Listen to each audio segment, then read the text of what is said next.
Les premières cantines du scrutin du dimanche dernier ont été acheminées au siège de la haute juridiction dans l'après-midi de ce lundi. C'est un peu avant 16h que le premier camion qui transportait les bulletins de vote a franchi le seuil de l'entrée principale de la Cour constitutionnelle. Sur les 671 cantines attendues, seulement 130 ont été déchargées sous l'œil du président de la Cour, assisté pour l'occasion de certains de ses collaborateurs. Occasion également saisie pour un exercice de démonstration du processus d'ouverture des plis. À l'issue de cette séquence, Dorothée Sousa a officiellement lancé les opérations d'ouverture des plis.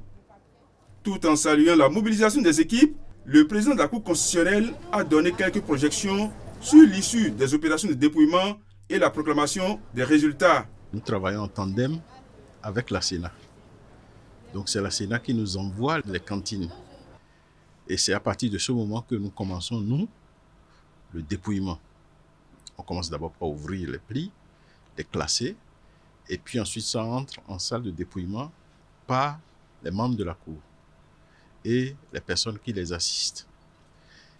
Dès que ça sort de là, ça vient ici en traitement informatique. Comme vous le voyez, l'équipe est en place. Et comme vous l'avez également vu sous le chapiteau là-bas, nous avons notre équipe qui va faire le travail d'ouverture des plis. Nous sommes prêts.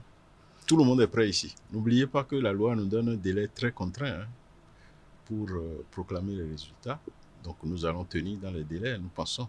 En tout cas, nous ferons tous les efforts qu'il faut pour respecter la loi.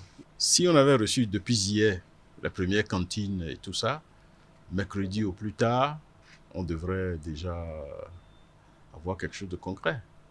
Nous pensons que ça ne dépassera pas jeudi. Pour garantir la sérénité au cours de ces différentes opérations, un important dispositif de sécurité a été déployé autour et à l'intérieur de la Cour constitutionnelle. L'objectif est de veiller à la régularité du scrutin pour ainsi assurer la conformité du processus avec les choix exprimés dans les urnes par les électeurs.